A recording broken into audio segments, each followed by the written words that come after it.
ปรากฏการณ์ทางดาราศาสตร์นั้นเป็นเหตุการณ์ที่เราอาจจะไม่ได้สังเกตเห็นได้บ่อยนักสาเหตุก็เป็นเพราะว่าปรากฏการณ์ต่างๆนั้นล้วนแล้วแต่เกิดในกาแล็กซีที่แสนไกล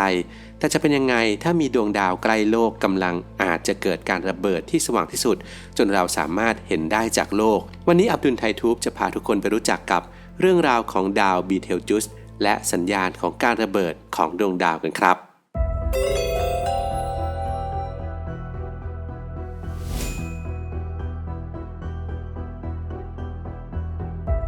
งานดีได้เที่ยวฟรีรอบโลกทำ3 ปีมีเงินเก็บเป็นล้านอยากทำงานเรือสำราญนึกถึงเรามารุโชติเพียงคุณมุ่งมั่นเราพร้อมผลักดันสนใจติดต่อ0971597447 1. รู้จักกับดาวบีเทลจุส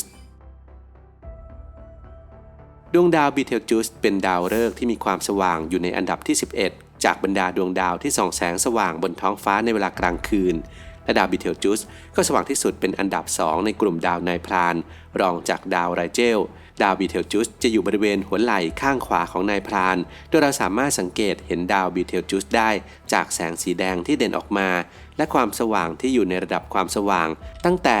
-0จนถึง-1.3ดาวบีเทลจุสยังเป็นดาวใหญ่ยักษ์แดงที่มีเส้นผ่าศูนย์กลางประมาณ 1,000 เท่าและมีมวลมากกว่าดวงอาทิตย์ถึง12 เท่าเลยทีเดียวดาวบีเทลจุสอยู่ห่างออกไปถึง700 ปีแสงทำให้ดาวนี้ถือว่าเป็นดาวฤกษ์ดวงแรกนอกระบบสุริยะที่มนุษย์สามารถวัดขนาดของดวงดาวดวงนี้ได้สำเร็จ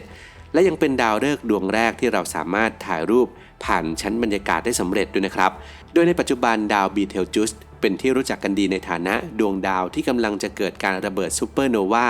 ในตำแหน่งที่ใกล้กับโลกเป็นอย่างมากและการระเบิดก็อาจจะเกิดขึ้นเมื่อไหร่ก็ได้ภายในระยะเวลา 100,000 ปีนับจากนี้ครับ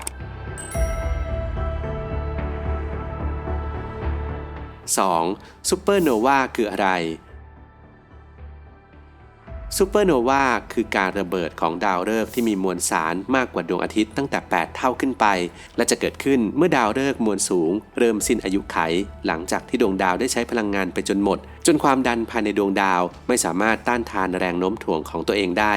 ดวงดาวจึงเริ่มยุบลงและเกิดคลื่นกระแทกสะท้อนออกมา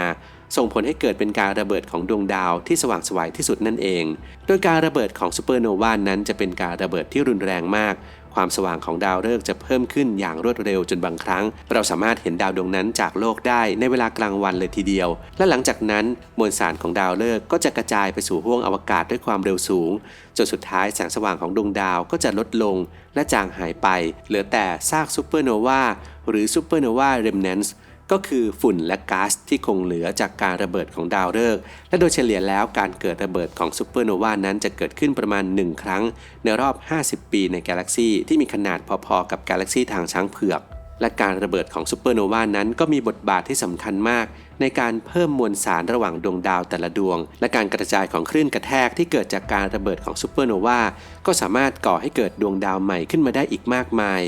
และในช่วงตลอดระยะเวลาหลายปีที่ผ่านมานักดาราศาสตร์ก็มีการตรวจเจอการระเบิดของซูเปอร์โนวาในกาแล็กซีต่างๆอยู่เสมอเพียงแต่ว่ากาแล็กซีนั้นอยู่ห่างไกลจากเราและการเกิดของซูเปอร์โนวาครั้งล่าสุดในกาแล็กซีทางช้างเผือกที่เป็นกาแล็กซีของเรานั้นก็เกิดขึ้นครั้งล่าสุดเมื่อประมาณ4 ศตวรรษก่อนซึ่งนักดาราศาสตร์หลายคนก็เชื่อว่า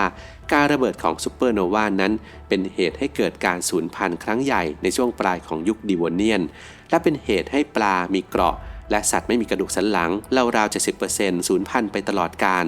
แต่ก็ยังไม่มีการพบหลักฐานใดๆที่สามารถยืนยันได้ว่าสมมติฐานนี้เป็นความจริงครับ 3. เกิดอะไรขึ้นกับดาวบีเทลจุสเมื่อช่วงปลายปี 2019 ทีมนักดาราศาสตร์และสมาคมผู้สังเกตการณ์ดวงดาวแปรแสงอเมริกันหรือ AAVSO ได้ออกมารายงานเรื่องราวที่ว่าแสงสว่างของดาวบีเทลจุสที่เคยสว่างที่สุดเป็นอันดับ2จากบรรดาดวงดาวทั้งหมดในหมู่ดาวนายพรานกำลังสว่างลดลงอย่างเห็นได้ชัดซึ่งการที่ดาวบีเทลจุสกำลังสว่างลดลงนั้นนับได้ว่าเป็นการที่ดวงดาวดวงนี้มืดลงที่สุดนับตั้งแต่การเข้าสู่ศตวรรษที่ 21 เลยทีเดียวโดยผลจากการรายงานของทีมนักดาราศาสตร์และสมาคมชี้ให้เห็นว่าดาวบีเทลจุสกำลังอ่อนแสงลงราวๆ 1.5 แมกนิจูดจากระดับความสว่างปกติของดวงดาว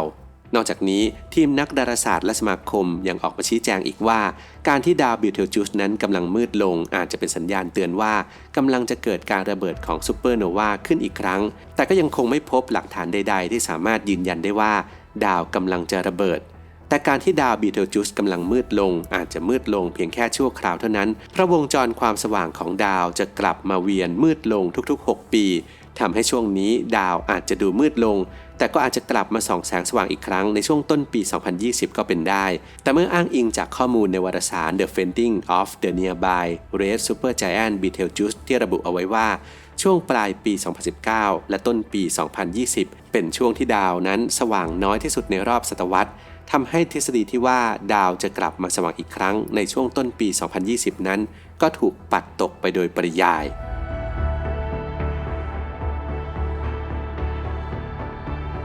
4. จะเกิดอะไรขึ้นถ้าดาวบีเทลจูสระเบิด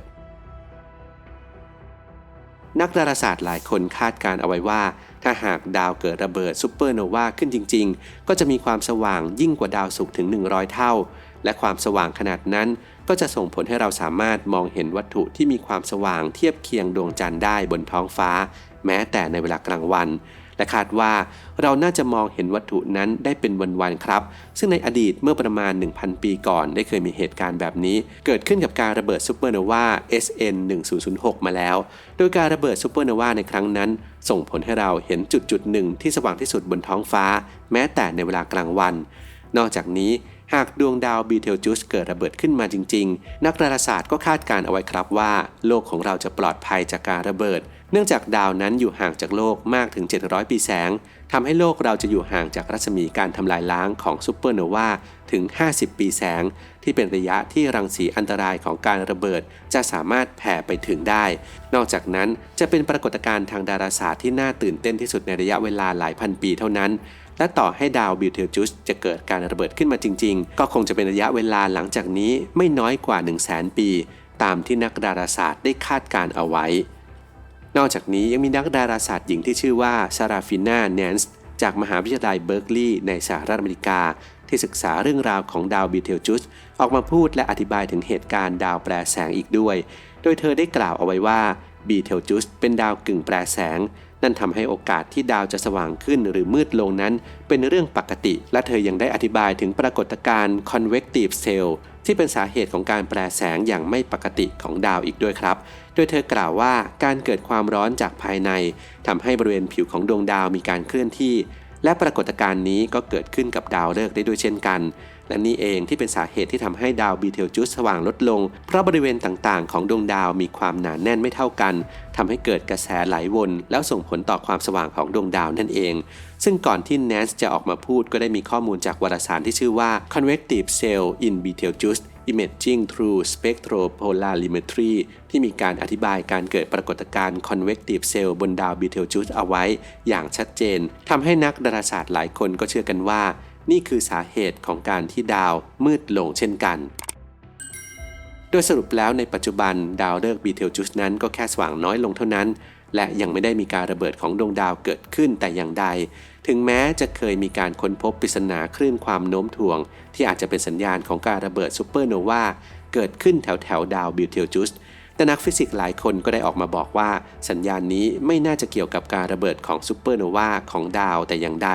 นอกจากนี้หากคิดอีกแง่หนึ่งก็ถือว่าการที่ดวงดาวสว่างน้อยลงนั้นเป็นเรื่องปกติในวัฏจักรของดวงดาวและหากในอนาคตมีเรื่องราวเกี่ยวกับดาวบีเทลจูสอัปเดตมาเพิ่มเติมอีกอับดุลไททูบก็จะไม่ลืมมาอัปเดตให้กับทุกคนอย่างแน่นอนครับ